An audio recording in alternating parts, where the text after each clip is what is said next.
everybody. We like to collect vintage board games, like a lot of you. But sometimes they're not in the best condition. We're going to show you how to easily restore them. Alright, so the example that we're going to use is this James Bond board game from 1964. So, there's a lot of things that are problematic with this game. Every single corner is split. Lots of rubbing. We're seeing missing pieces on the cardboard.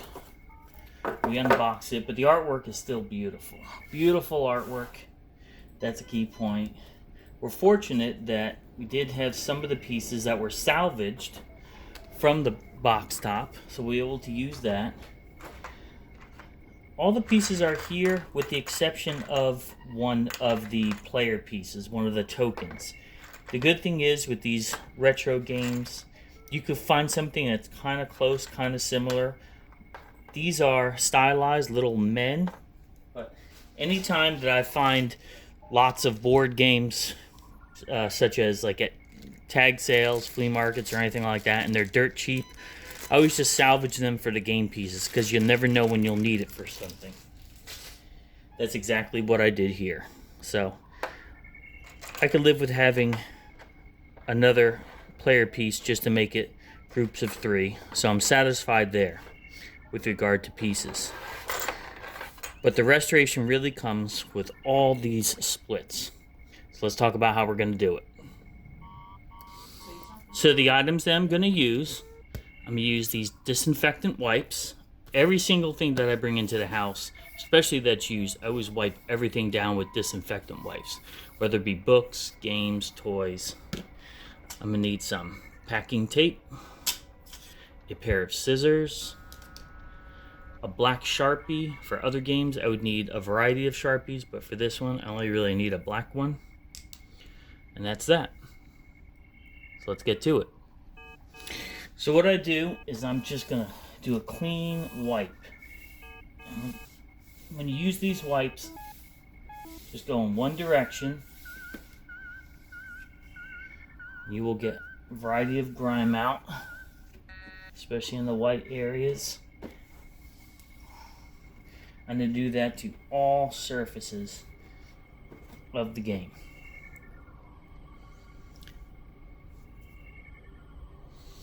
So what I'm going to do now is I'm going to fill in all the cracks that have color breaks on the black, like so. All the interiors especially. So when I peel it back, I'll be able to get to the raw cardboard and the raw paper. And when I put it back, you'll see the color match is much better. I'm going to do this throughout the board, throughout all the edges. Edges like this. Right, edges like this. I don't want to get too much on the original black. Alright, I would stay away from the yellow. Stay away from any other colors. Because when I have the match, like over here, I want to make sure that I don't fill in the yellow part. I want to just fill in where it was black. Because when I piece it together, the color should be uniform.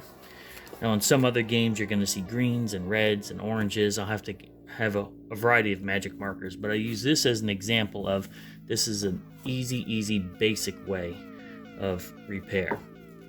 The board itself was in excellent shape. There was a clock here with a dial.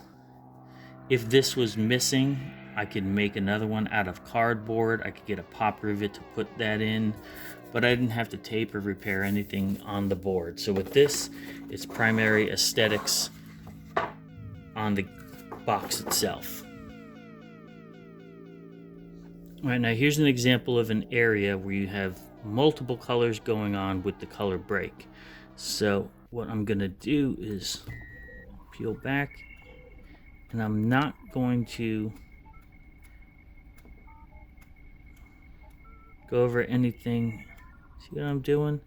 I'm breaking it up and going little by little, both directions, so the edges of the paper will be able to catch it.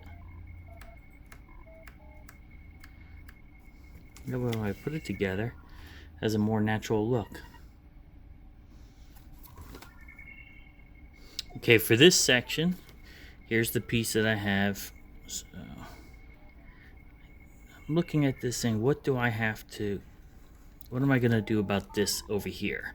If I get a paint mark over here, this part, if I got a paint marker, the yellow wouldn't come out even. It would come out blotchy. It wouldn't look right. So I have a choice. I either keep it brown like that, exposed cardboard, or I paint it black. And I'm gonna paint it black. I think black would look better than exposed cardboard. Okay, so the markup job came out very well, I think. Now I'm gonna work on taping the edges and the pieces that are missing. And I'm gonna use Packer's tape. But what I'm gonna do is, there's little ridges on Packer's tape. I'm gonna make sure I hold that, and I'm gonna actually clip them off so you don't see any of the ridges on the board game. So I have my piece of tape that is roughly the length of the board, and it has no rigid edges. It's very clean lines. I'm gonna line it up about a 1/2 inch on top of the board. The remainder will be on the side. I'm gonna make sure the ends are taut, because if the ends are taut, the interior will be easy to slide with no air bubbles, no wrinkles. So I'm gonna do that first. And now I'm gonna make sure that there's no little pieces of paper hanging up. There's not. So I'm going to start at one end, just keep pushing it down.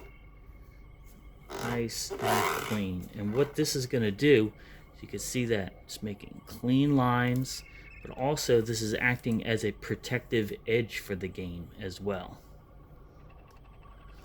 I'm going to just keep doing the same thing to all the sides on the top part first. And I always say, go to Goodwill or wherever you get used items from. When you see games that you don't even particularly care about, you can get them as low as $1, $2. Again, scavenge for the odds and end pieces. So then you have a practice board to work with. Practice on something that you don't really care about, and then you will hone your skills so that when you get a game that you really care about, you'll be able to do it with finesse. Alright, so now here's the tricky part, because I'm going to be adding in the bonus pieces. So I want to make sure that this is taut on top. As long as I got my ends together, all I have to do is slide the middle. It should be clean. So now I want to take this corner, edge everything up together before I let the tape hit. So now that looks good. I'm going to line up top part here.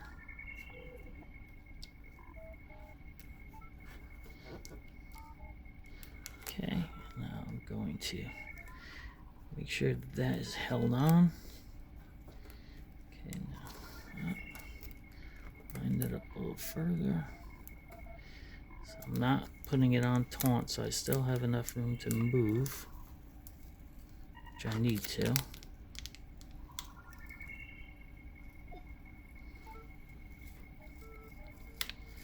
Move it up a little further.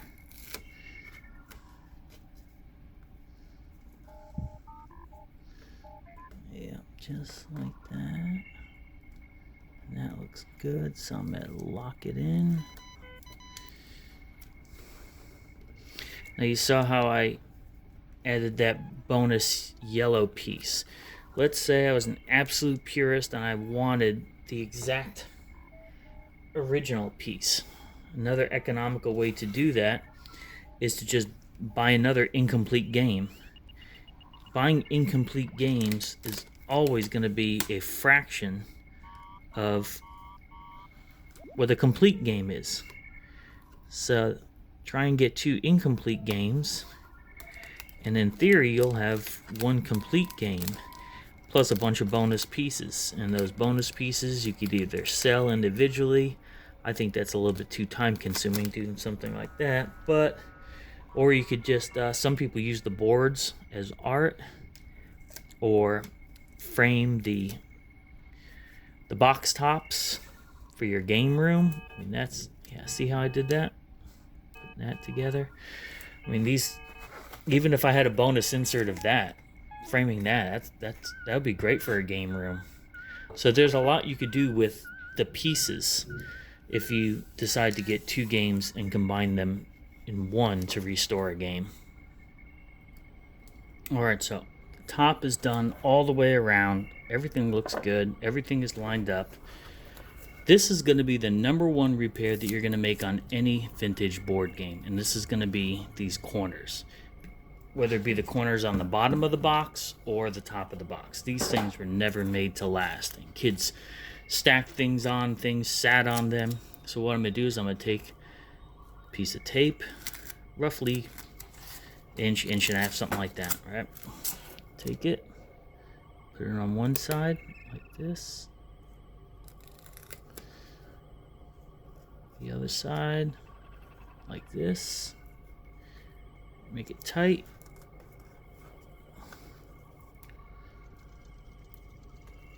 and that's it. I've completed a corner. And there's the completed project. Nice clean lines. The edges are sturdy now. There's no spots where you see anything falling off. It still has that vintage feel to it, that vintage smell. I always put my pieces in a little bag too. That helps keep things organized. And reinforcing these sides as well, if you recall. So I'm very pleased with how it came out. Again, how to restore and repair vintage games so you can put new life into them. Thanks for watching. Please comment below. Tell us any ideas that you might have that you find useful in restoring games. Any suggestions? And what are your feelings about doing something like this and even applying it to other hobbies?